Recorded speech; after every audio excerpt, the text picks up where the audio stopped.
નમસ્કાર, YNN ન્યૂઝમાં આપનું સ્વાગત છે। સમાચારમાં વાત કરીએ તો વડોદરા મહાનગરપાલિકાના નવા મેયર તરીકે ગીતાબેન મકવાણાનું નામ જાહેર થયા બાદ વડી કચેરી ખાતે પ્રથમ સામાન્ય સભા મળી હતી। મેયરના અધ્યક્ષ સ્થાને મળેલી આ સભામાં 12 જેટલા સ્થાયી સમિતિઓના સભ્યોના નામ જાહેર કરાયા હતા। આ દરમિયાન અપક્ષ અને કોંગ્રેસના કાઉન્સિલરોએ નવા પદાધિકારીઓની શુભેચ્છા પાઠવી શહેરના પાણી સહિતના પ્રશ્નોના ઝડપી નિરાકરણની માંગ કરી હતી। કોંગ્રેસ કાઉન્સિલર આશિષ જોશીએ જણાવ્યું હતું કે પ્રદોષ અને તેરસના શુભ દિવસે 13 નંબરના મેયર મળ્યા છે, જેથી સારા કામોની શરૂઆત થશે। તેમણે શહેરના પાણીના પ્રશ્નનો વહેલી તકે ઉકેલ લાવવાની માંગ કરી છે। કોંગ્રેસના તીર્થ બ્રહ્મભટ્ટે દૂષિત પાણીની સમસ્યા દૂર કરવાની વાત કરી હતી, જ્યારે દીપા શ્રીવાસ્તવે જનસેવાનો સંકલ્પ વ્યક્ત કર્યો હતો। મેયર ગીતાબેન મકવાણાએ સૌના સહકારથી શહેરના વિકાસને પ્રાથમિકતા આપવાની ખાતરી આપી હતી। રિપોર્ટર રાહુલ રાજપૂત।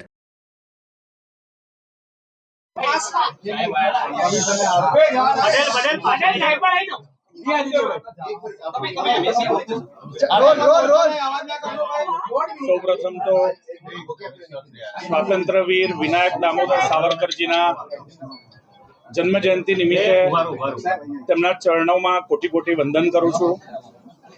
સંસ્કારી નગરી સયાજી નગરી વડોદરા ના રાષ્ટ્રપ્રેમી નગરજનોને જય શ્રી રામ કરું છું। ભારતીય જનતા પાર્ટી વડોદરા મહાનગરના યશસ્વી અધ્યક્ષ ડોક્ટર જયપ્રકાશ સોનીજીની આગેવાનીમાં આજે વડોદરા મહાનગરપાલિકા ચૂંટણી 2026 અન્વયે મહાનગરપાલિકાના પદાધિકારીઓની નિમણૂક થઈ છે। નિમણૂક પામેલા તમામને હૃદયપૂર્વકના અભિનંદન પાઠવું છું। આજે જ્યારે ભારતીય જનતા પાર્ટીએ એક કાર્યકર્તા તરીકે મારી વડોદરા મહાનગરપાલિકાના ડેપ્યુટી મેયર તરીકે વરણી કરી છે, ત્યારે આ તબક્કે હું સમગ્ર શીર્ષ નેતૃત્વ એટલે કે વૈશ્વિક નેતા, વિકસિત ભારત 2047 સંકલ્પના સ્વપ્નદ્રષ્ટા એવા આદરણીય પ્રધાનમંત્રી નરેન્દ્ર મોદીજી, કેન્દ્રીય ગૃહમંત્રી શ્રી અમિતભાઈ શાહ, ભાજપા રાષ્ટ્રીય અધ્યક્ષ શ્રી નીતિન નબીનજી, ગુજરાતના મુખ્યમંત્રી શ્રી ભૂપેન્દ્રભાઈ પટેલ, ભાજપા ગુજરાત પ્રદેશના અધ્યક્ષ શ્રી જગદીશભાઈ વિશ્વકર્મા, ગુજરાતના નાયબ મુખ્યમંત્રી અને વડોદરાના પ્રભારી મંત્રી એવા શ્રી હર્ષભાઈ સંઘવી, ભારતીય જનતા પાર્ટી ગુજરાત પ્રદેશના સંગઠન મહામંત્રી શ્રી રત્નાકરજી, મધ્ય ઝોનના પ્રભારી મંત્રી એવા શ્રી મહામંત્રી પ્રદેશના મહામંત્રી શ્રી હિતેન્દ્રસિંહ ચૌહાણ, મહાનગરના યશસ્વી અધ્યક્ષ ડોક્ટર જયપ્રકાશ સોની, ગુજરાત સરકારના મંત્રી આદરણીય શ્રીમતી મનીષાબેન વકીલ, ગુજરાત વિધાનસભાના મુખ્ય દંડક શ્રી બાલકૃષ્ણ શુક્લ સાહેબ, વડોદરાના લોકપ્રિય સાંસદ અને ભારતીય જનતા પાર્ટી પ્રદેશ યુવા મોરચાના અધ્યક્ષ ડોક્ટર હેમાંગભાઈ જોશી, તમામ ધારાસભ્યશ્રીઓ શ્રી આદરણીય યોગેશભાઈ પટેલ, શ્રી કેયુરભાઈ રોકડિયા, શ્રી ચૈતન્યભાઈ દેસાઈ તથા આ નિર્ણય પ્રક્રિયામાં કાર્યકર્તા તરીકે જેણે પણ આશીર્વાદ આપવામાં ભાગ પ્રત્યક્ષ કે પરોક્ષ રીતે ભજવ્યો છે એવા તમામ શુભેચ્છકોને, શીર્ષ નેતૃત્વને, વરિષ્ઠ આગેવાનોને હું આ તબક્કે હૃદયપૂર્વક આભાર માનું છું। ભારતીય જનતા પાર્ટીના શીર્ષ નેતૃત્વએ મારા પર મૂકેલો વિશ્વાસ પર હું ચોક્કસ ખરો ઉતરીશ। વડોદરા મહાનગરપાલિકાની સમગ્ર ટીમ જ્યારે વડોદરાના વિકાસની જવાબદારી અમારા શિરે છે, ત્યારે ક્લીન વડોદરા, ગ્રીન વડોદરા જ નહીં પરંતુ એન્ક્રોચમેન્ટ ફ્રી વડોદરા એ દિશામાં આવનારા દિવસોમાં વડોદરા મહાનગરપાલિકા મક્કમતાથી આગળ વધવાનું છે। વડોદરાના નગરજનોને ફક્ત પ્રાથમિક સુવિધા જ નહીં પરંતુ એક સુદૃઢ ગુણવત્તાયુક્ત પ્રાથમિક સુવિધા મળે તે દિશામાં પણ અમે ભવિષ્યમાં નજીકના સમયમાં ખૂબ મક્કમતાથી આગળ વધવાના છે। વડોદરાની ટ્રાફિક મેનેજમેન્ટની વાત હોય, પાર્કિંગ મેનેજમેન્ટની વાત હોય કે કોર્પોરેશનને લગતા લો એન્ડ ઓર્ડરની વાત હોય, આ તમામ વિષય અમે મજબૂતાઈથી વિવિધ વિભાગો જોડે સંકલન કરવાના છે। એટલું જ નહીં પરંતુ જ્યારે વડોદરાના નાગરિકોને એ અલગ અલગ વોર્ડ ઓફિસોમાં પોતાની સમસ્યા મુદ્દે જાય,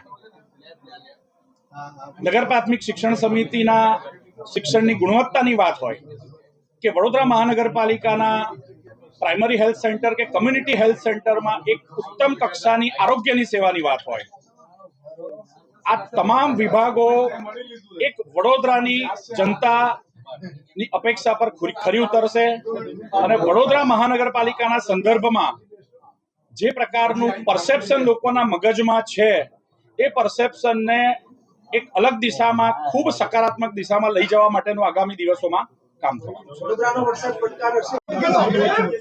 પહેલા તો જે આપણે આતુરતાથી રાહ જોઈ રહ્યા હતા કે મેયર તરીકે કોની વરણી થશે, અને આજે એક મહિના પછી 28 આપણે ઇલેક્શન જીત્યા, 28 મેયર તરીકે 28 તારીખે જાહેર નામ થયું હતું ત્યારે પણ મને એટલું એ થયું હતું જ્યારે એ તારીખ બી 28 જ હતી અને ફિટ 28 તારીખ આજે અને 28 જ મેયર તરીકે જે મારી પસંદગી કરવામાં આવી છે એ બદલ તો હું પહેલાં તો ભારતીય જનતા પાર્ટી મોદી મંડળનો ખૂબ ખૂબ આભાર માનું છું. અને તેમજ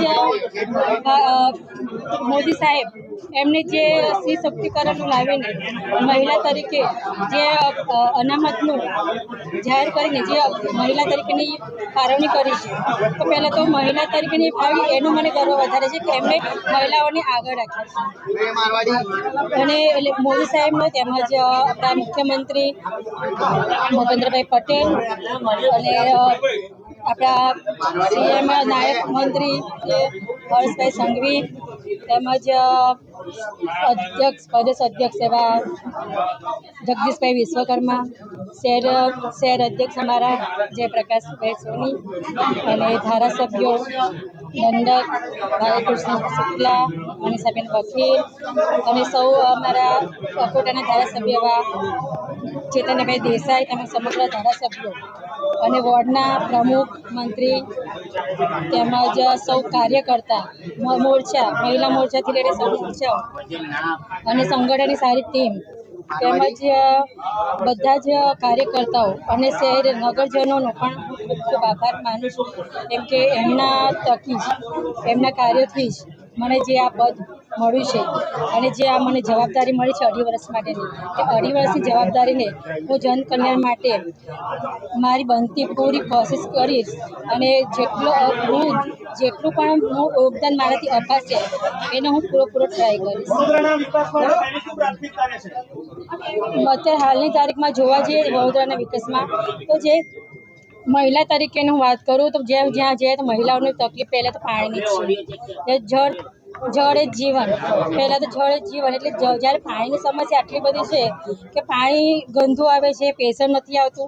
અમને ઘણા બધા ફોન આવે છે વોર્ડમાંથી કે પાણીનું પ્રેશર ઓછું છે, પાણી ગંદુ આવે છે. તો સૌથી પહેલાં તો પાણીનો નિકાલ આવીશ એ પાણી જ્યારે સ્વચ્છ અને ચોખ્ખું આવશે તો આપણું સ્વાસ્થ્ય પણ સારું છે, સ્વાસ્થ્ય સારું હશે તો કામગીરી પણ સારી થવાની છે. વરસાદના લઈને કામગીરી હમણાં જો કે ચાલુ જ છે, જે ડ્રેનેજ લાઈન છે, વરસાદી ઘાસ છે, એ બધીની કામગીરી હમણાં જે ચાલુ છે એને થોડી વધારે ઝડપથી થાય એ પ્રમાણે અમે કાર્યરત. વડોદરા માટે કોઈ પડકાર આપ શું માનો છો? વડોદરા માટે તો હવે આગામી સમયમાં કોઈ પડકાર ખરો આપને કેવું લાગે છે કે આ કામ મારે પહેલા ધોરણે કરવું જોઈએ? જો કે અત્યારે તો વરસાદની આવવાની તૈયારી છે, તો વરસાદના લીધે આપણે જે પહેલાં તો જે પૂર વિસામત્રીમાંથી જે પાણીની પૂરની જે સમસ્યા છે એને લઈને પહેલાં તો નિરાકરણ લાવીશું કે જે પાણી આજુબાજુથી છોડવામાં આવે છે એને સ્ટેપ બાય સ્ટેપ છોડીને અને પાણી જે વિસ્તારમાં ના પસરે એના માટે કામગીરી કરશું. Subscribe now and press the bell icon. Never miss an update.